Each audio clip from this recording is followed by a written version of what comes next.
ये पूरा game mindset का है, ठीक है। जब आप अपने माइंडसेट को ट्रेन करते हैं तब आप आगे बढ़ते हैं। हाउ टू थिंक डीपली के बारे में बात करते हैं। क्वेश्चन को आपको रीड करना है, सबसे पहली चीज है आप अपने डेटा सेट को लिखिए। दूसरी बात, आप क्वेश्चन में, जैसे देखो भाई सीरियसली मैं आपको बताता हूं, किसी भी क्वेश्चन, जैसे मान लीजिए ये फॉर एग्जांपल ये वाला हमारे पास क्वेश्चन है, तो आपको जो भी चीज गिवन डेटा सेट है, गिवन चीजों को आप नोट डाउन करिए। दूसरी चीज, अगर हो पाए तो draw diagram, draw a diagram, क्योंकि डायग्रामेटिक व्यू में आपके लिए क्या होता है कि आप ज्यादा से ज्यादा चीजों को लिख लेते हैं, तो बार बार आपको क्वेश्चन रीड करने की जरूरत नहीं पड़ती। इसलिए हम लोग लॉज ऑफ मोशन से या इवन काइनेमेटिक्स से आपने अगर देखा हो तो हम लोग डायग्राम बनाते हुए आए हैं, ठीक है। थर्ड, सबसे पहले आप ये देखिए कि व्हाट इज आस्क्ड, क्वेश्चन में क्या चीज पूछी गई है।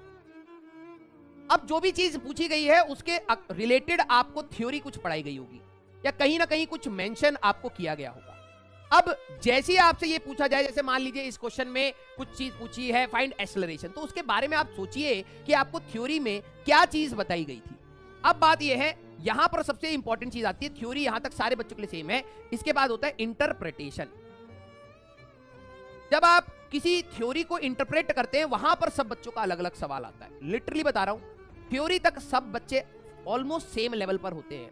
अब उस थ्योरी का बच्चा क्या यूज करता है, वहां से सब चीज स्टार्ट होती है। अगर आप एक सिर्फ फॉर्मूले के जैसे देख रहे हैं, जैसे कुछ अच्छे बच्चे होंगे, जब मैंने centre of mass for example पढ़ाया, मैंने सेंटर ऑफ मास का फॉर्मूला दिया m1r1 plus m2r2 divide by m1 plus m2। जब मैं वहां से m1 से मैं एरिया वाले पे आया तो बच्चा रिलेट कर पा रहा है, इंटरप्रेट कर पा रहा है, अच्छा ऐसा क्यों किया। जब मैं नेगेटिव सिस्टम की बात कर रहा हूं तो m1r1 माइनस m2r2 जब मैंने बोला, या a1x1 माइनस a2x2 बोला, बच्चा रिलेट कर पा रहा है। कुछ बच्चे उसको रिलेट नहीं करते, उसको क्या कहते हैं, अच्छा नेगेटिव है तो ऐसे कर देंगे। अब a1 क्या था, a2 क्या था, x1 क्या था, x2 क्या था, आपने ध्यान नहीं दिया। और जब आप ध्यान नहीं देते तब क्या होता है, आप क्वेश्चन को देखते हैं, अच्छा ये थ्योरी में हमें एक फॉर्मूला बताया था, उस फॉर्मूले को आप डायरेक्टली लगाना स्टार्ट करते हैं। लेकिन 11वीं क्लास आपके सिर्फ फॉर्मूले को ही अगर मैं तंग करना चाहूं तो फॉर्मूले को ही डिफरेंट वे में लगा के पूछ सकता हूं आपसे सवाल। यहां पर 11वीं का डिफरेंस आता है, वो सवाल आपका यहां से स्टार्ट हो जाता है गड़बड़ होना। क्योंकि जब आपके पास एक फॉर्मूला आया, एक थ्योरी आई, तो उसका इंटरप्रिटेशन आप क्या करते हैं, वो इंटरप्रिटेशन आपका और इंप्रूव। क्योंकि जरा देखो, कभी भी अगर मैं आपको कुछ चीज एक्स कन्वे करने की बात करूंगा ना, कोई भी टीचर, कोई भी बंदा, कोई भी इस दुनिया में अगर बात कर रहा हो एक्स, तो दूसरा बंदा हमेशा वाई इंटरप्रेट करता है। वाई मतलब एग्जैक्टली जो चीज बोली गई है उसको इंटरप्रेट नहीं करता। कभी भी आपके पास वर्ड्स आते हैं, आप वर्ड्स को अपने दिमाग में इस तरीके से समझते हैं जो आपके सेट को समझा सके। सेट को मींस आपके प्रॉब्लम सेट को आप इनकॉर्पोरेट करते हैं, उसके हिसाब से आप चीजों को समझना स्टार्ट करते हैं। अब बात यह है, जो मैं आपको पढ़ा रहा हूं उसका इंटरप्रिटेशन आप वाई रख रहे हैं। अगर आपने वाई इंटरप्रिटेशन जो थोड़ा बहुत बनाया है, अब यहां से दो रास्ते होते हैं, या तो आप प्रैक्टिस करके आप वाई से एक्स पर जाएं। जब आप क्वेश्चन लगाते हैं तो आपको पता लगता है, अच्छा यार जो चीज मैं सोच रहा था वैसा नहीं है, और इसमें ये चीजें भी कहीं ना कहीं है, प्लस माइनस छोटी छोटी चीजें जो आपने ध्यान नहीं दी।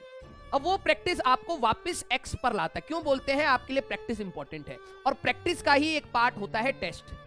क्योंकि टेस्ट भी आपको वापस उन वर्ड्स पे लेके आता है जो एक्चुअल चीज बोली गई थी।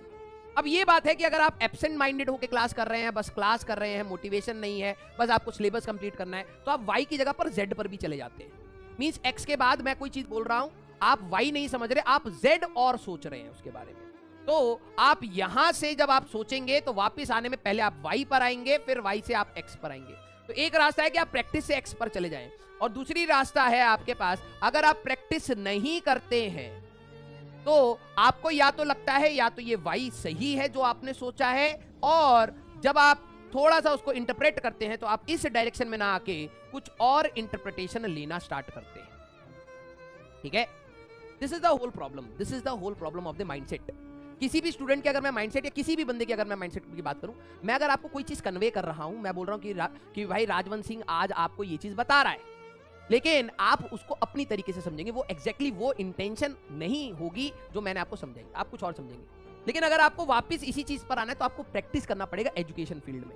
लाइफ में क्या होता है, जैसे आपके पापा ने बोला कि भैया रात को बाहर मत निकलो, फॉर एग्जाम्पल कोई एग्जाम्पल दे दिया कि ऐसा ऐसा हो जाता है, एक्सीडेंट हो जाएगा, आप उसको अपने तरीके से समझो कि पापा हमें इस तरीके से बोल रहे क्योंकि वो बाहर जाना नहीं देना चाहते। अब आप लाइफ में आप प्रैक्टिस तो कर नहीं सकते, लाइफ में क्या होगी, सिचुएशंस आएंगी, वो आपको अपने आप समझा देंगी कि क्या वो चीज सही बोल रहे थे या वो चीज गलत बोल रहे थे।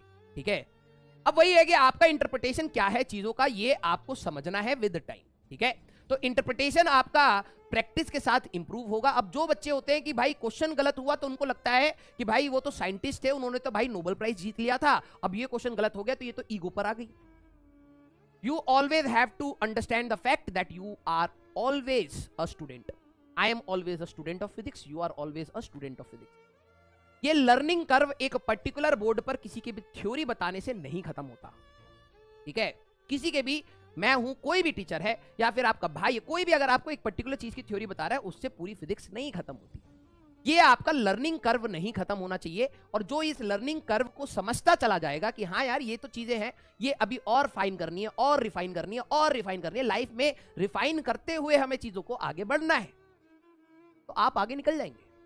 लेकिन अगर आपका माइंड इतना क्लटर्ड है, आप उसको कंट्रोल नहीं कर पा रहे, आप अपने इमोशंस को कंट्रोल नहीं कर पा रहे, आपको लग रहा है एक क्वेश्चन नहीं हुआ तो मेरे को कुछ नहीं आता, तो इसका सोल्यूशन आपको कोई नहीं दे सकता। जब कोई बंदा सेल्फ डाउट पर आ जाता है ना, लिटरली बता रहा हूं, उसको एक काउंसलर की रिक्वायरमेंट होती है कि वो अपने आप को मनाए। पहली बात समझना, ये चीज मैं बहुत गहरी बात बोलना चाह रहा हूं, फिर एक्स की जगह वाई मत समझना। जो भी लोगों को सेल्फ डाउट हो जाता है कि यार मैं ये नहीं कर सकता या फिर ये नहीं हो सकता, जो खुद से हार जाते हैं वो लोग, उनको नॉर्मल लोगों की बातें नहीं समझ आती, उनको उन स्पेशलिस्ट लोगों को जरूरत होती है जो उनको समझाए कि आप कर सकते हैं। एट द एंड करवाता वो काउंसलर नहीं, एट द एंड आप अपने आप को मनवाते हैं और करवाते हैं। तो ये पूरा गेम माइंडसेट का है। ठीक है, जब आप अपने माइंडसेट को ट्रेन करते हैं तब आप आगे बढ़ते हैं। क्लियर?